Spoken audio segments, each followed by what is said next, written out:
आइए दोस्तों, एक बार फिर से स्वागत है आपके अपने चैनल पर नई जानकारी के साथ, लेटेस्ट अपडेट के साथ। तो दोस्तों, दो बहुत ही महत्वपूर्ण जानकारियां हैं। एक तो संबंधित है शिक्षकों से कि शिक्षकों की मांगों को लेकर मंत्रालय में एक बैठक संपन्न हुई जिसमें कि बहुत सारे संगठन शामिल हुए थे। अब उस बैठक में क्या हुआ, किस प्रकार का निर्णय लिया गया, क्या क्या मांगे रही हैं शिक्षकों की, उन मांगों को कहाँ तक पूर्ण किया जा सकता है, इसके संबंध में जानकारी है। तो वो मैं आप लोगों को बताऊंगा एक वेब न्यूज़ के माध्यम से। और दूसरी महत्वपूर्ण जानकारी है कि जितने भी रिक्त पद हैं उन पर किन व्यक्तियों को नियुक्त करने की बात कही गई है। कर्मचारी कल्याण समिति ने एक बहुत ही महत्वपूर्ण सिफारिश की है। वह सिफारिश क्या है और रिक्त पदों पर किस प्रकार से नियुक्ति होगी, इन सभी बातों पर दोस्तों आज के वीडियो में हम चर्चा करने जा रहे हैं। चलिए स्टार्ट करते हैं कि किस प्रकार से जो रिटायरमेंट के बाद में रिक्त पद होंगे उन पर नियुक्ति की जाएगी। तो दोस्तों देखें आप कि रिटायरमेंट से खाली होने वाले पदों पर संविदा कर्मियों को करेंगे एडजस्ट, राज्य कर्मचारी कल्याण समिति ने की सिफारिश। तो दोस्तों यहाँ पर कभी खुशी और कभी गम की स्थिति बनती है कि कहीं पर ये खुशखबरी हो सकती है जो संविदा कर्मी कई सालों से कार्य कर रहे हैं उनके लिए, वहीं पर दूसरी ओर जो कि शिक्षित युवा हैं, बिल्कुल फ्रेशर हैं, उनके लिए थोड़ी सी ये तकलीफदेह न्यूज़ हो सकती है कि उनको मौका कम मिल पाएगा रिक्त पदों पर नियुक्ति का, क्योंकि पदों की संख्या कम आएगी और निश्चित रूप से जो काफ़ी लंबे समय से तैयारी कर रहे हैं उनके लिए थोड़ी सी ये नेगेटिव न्यूज़ हो सकती है। चलिए देखते हैं कि आखिर जो कल्याण समिति है जिसके कि अध्यक्ष रमेश चंद्र शर्मा है, उन्होंने क्या सिफारिश की है। तो दोस्तों, जैसा कि आप ये देख पा रहे हैं कि लंबे अरसे से नियमितीकरण का इंतजार कर रहे संविदा कर्मचारियों के लिए ये अच्छी खबर हो सकती है। वजह क्या है, तो विभिन्न विभागों से आने वाले दिनों में रिटायर होने वाले कर्मचारियों के खाली पदों पर सीनियर संविदा कर्मचारियों को एडजस्ट किया जा सकता है। अब मैं दोस्तों पदों की संख्या भी बताऊंगा आप लोगों को। तो जीएडी की राज्य कर्मचारी कल्याण समिति ने राज्य सरकार से इस बारे में सिफारिश की है। रिटायर होने वाले अधिकारियों एवं कर्मचारियों की जानकारी बुलवाई गई है।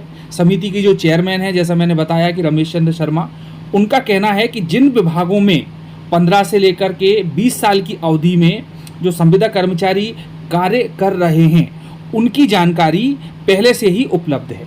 तो दोस्तों, जो भी कर्मचारी हैं 15-20 साल से संविदा के रूप में काम कर रहे हैं, जो रिक्त पद हैं हालांकि भरे नहीं गए, तो उनकी जगह पर संविदा की जो व्यवस्था गवर्नमेंट ने की है तो उनके बारे में यहाँ पर बातचीत की जा रही है।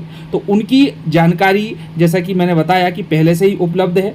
गौरतलब है कि इस साल 25,000 से ज़्यादा कर्मचारी अधिकारी रिटायर हो रहे हैं। तो दोस्तों, रिटायरमेंट होने से हजारों की संख्या में पद आते हैं।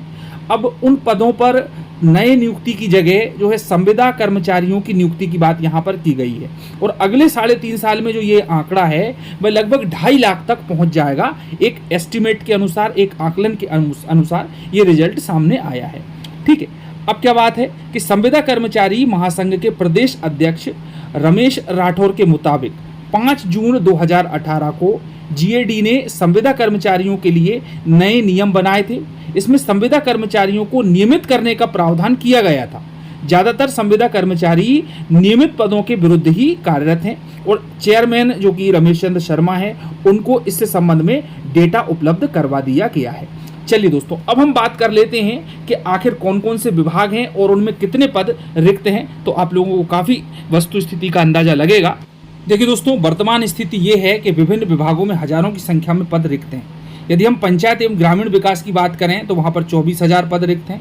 ऊर्जा विभाग में 7,000, नेशनल हेल्थ मिशन में 16,000, राज्य शिक्षा केंद्र में 3,008, आयुष विभाग में 1,600, पैरामेडिकल 645, खेल एवं युवा कल्याण विभाग में 1,200, महिला एवं बाल विकास विभाग में 800, पीएचई जो हेल्थ डिपार्टमेंट है 895, कृषि विभाग में 450 और तकनीकी शिक्षा में 745 पद रिक्त हैं। और इन पदों पर जो संविदा कर्मी हैं जो पिछले काफ़ी समय से कार्य कर रहे हैं उनकी नियुक्ति की सिफारिश कर्मचारी कल्याण समिति ने की है, जिसके अध्यक्ष रमेश चंद्र शर्मा हैं। चलिए दोस्तों, ये तो बात हुई नियुक्ति की। अब बात कर लेते हैं कि शिक्षकों की लंबित मांगों को लेकर मंत्रालय में क्या बैठक हुई। तो यहाँ पर हम देखें कि 25 मई बुधवार को रमेश चंद्र शर्मा अध्यक्ष जो कि राज्य मंत्री दर्जा प्राप्त हैं मध्य प्रदेश कर्मचारी कल्याण समिति की अध्यक्षता में मंत्रालय भूतल पर बुलाई गई बैठक में मध्य प्रदेश राज्य कर्मचारी संघ, समग्र शिक्षक संघ, मध्य प्रदेश शिक्षक संघ तथा शिक्षक कांग्रेस के प्रतिनिधियों ने हिस्सा लिया। ठीक है, 4 संगठन रहे। देखा आपने कि बैठक में संगठन प्रतिनिधियों ने मुख्य रूप से सहायक शिक्षकों, प्रधान पाठकों, व्याख्याताओं, प्राचार्यों को गृह विभाग की तर्ज पदोन्नति यानी प्रमोशन और पदनाम देने, प्रतिवर्ष 30 दिवस अर्जित अवकाश की पात्रता देने तथा स्वीकृति के आधार पर डीओ को देने, सेवानिवृत्त शिक्षकों के अवकाश नकदीकरण के लंबित मामलों के संबंध में स्पष्ट दिशा निर्देश जारी करने, वेतन विसंगति दूर करने, सहायक शिक्षकों और व्याख्याता संवर्ग को तीसरे क्रमोन्नत समयमान योजना की विसंगति दूर करने, सेवानिवृत्त शिक्षकों को बकाया 14% डीए का भुगतान करने और 35 वर्ष की सेवा पर शिक्षकों को चतुर्थ वेतनमान देने इत्यादि की सिफारिश यहाँ पर की है। वहीं पर नवीन संवर्ग के शिक्षकों व कर्मचारियों को पुरानी पेंशन योजना लागू करने, नवीन संवर्ग की रोकी गई क्रमोन्नति बहाल करने तथा 7वें वेतनमान के अनुसार गृह भाड़ा देने तथा बीमा कटौती करने, प्रदेश में कर्मचारी स्वास्थ्य बीमा योजना लागू करने, 30 जून को सेवानिवृत्त होने वाले शिक्षक कर्मचारियों को एक वेतन वृद्धि का लाभ देने और साथ में ही जो दिवंगत शिक्षक हैं उनके जो आश्रित हैं उन आश्रित परिजनों को बिना शर्त अनुकंपा नियुक्ति देने जैसी 1 से अधिक दर्जन मांगें रखी गईं।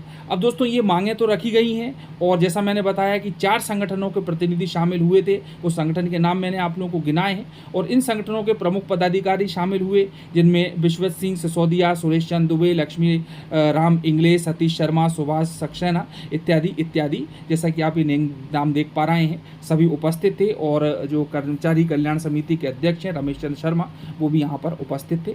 अब ये तो सिफारिशें उन्होंने की हैं और इस प्रकार की मांगें रखी हैं कर्मचारियों के लिए जो कि शिक्षा विभाग से संबंधित है। अब आगे मंत्रालय के द्वारा क्या निर्णय लिया जाएगा, मीटिंग के बाद में जो मंत्रिमंडल निर्णय करेगा उसके बाद ही किन किन मांगों को स्वीकार किया जाएगा, किन मांगों को स्वीकार नहीं किया जाएगा, ये तो समय आने पर ही पता चलेगा। तो दोस्तों 2 बहुत ही महत्वपूर्ण जानकारियाँ थी। एक तो थी कि रिटायरमेंट के बाद जो पद खाली होंगे उनमें संविदा कर्मियों की नियुक्ति की बात कही गई है, सिफारिश की गई है। दोस्तों इसे अभी कोई नियम ना माने, ये केवल एक सिफारिश है। गवर्नमेंट सिफारिश मानती है नहीं मानती है ये तो बात की बात है।